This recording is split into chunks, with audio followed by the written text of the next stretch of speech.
नमस्कार, ETV भारतमध्ये आपलं स्वागत। आपण पाहत आहात न्यूज टाइम। सुषमा अंधारेंना घेण्यासाठी गेलेले हेलिकॉप्टर क्रॅश। महाडमध्ये शुक्रवारी सकाळी घडली घटना। सुषमा अंधारेंसह पायलट सुखरूप, घातपात असल्याचा अंधारेंचा संशय। देवेंद्र फडणवीस सुडाचं राजकारण करत नाहीत, अन्यथा ते मुख्यमंत्री झाले असते। विनोद तावडेंची प्रतिक्रिया, म्हणाले आमच्या पक्षात कोणताही निर्णय केंद्रीय पातळीवर चर्चा करूनच होतो। उद्धव ठाकरेंबद्दल प्रेम असतं तर मोदींनी शिवसेना बेईमान माणसाकडे सोपवली नसती। संजय राऊतांचा हल्लाबोल, म्हणाले बंडखोर विशाल पाटील हे भाजपाचेच अनधिकृत उमेदवार। उमेदवारी अर्ज दाखल करायला आलेल्या उमेदवाराला जिल्हाधिकाऱ्यांनी दाखवला मराठी बाणा।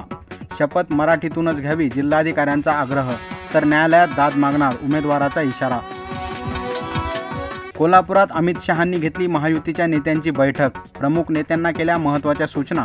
शहांनी घेतलं करवीर निवासिनी अंबाबाईचं दर्शन। इटलीच्या सुनेचा स्वीकार करणाऱ्यांना बारामतीची सून बाहेरची म्हणणं शोभतं का?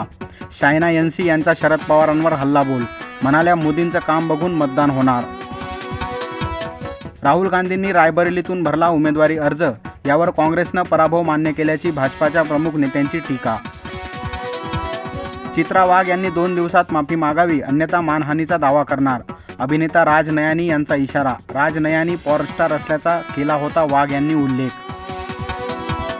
मतदारांना आकर्षित करण्यासाठी मुंबई मेट्रोची अनोखी शक्कल।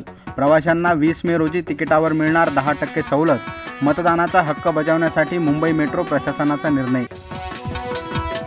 मागासवर्गीय तरुणाला नग्न करून शिवीगाळ करत मारहाण, तरुणानं केली आत्महत्या। कोपर्डीतील धक्कादायक प्रकार, तिघांविरोधात गुन्हा दाखल। न्यूज टाइममध्ये इथंच थांबूया। लेटेस्ट अपडेटसाठी लॉग इन करा etvbharat.com।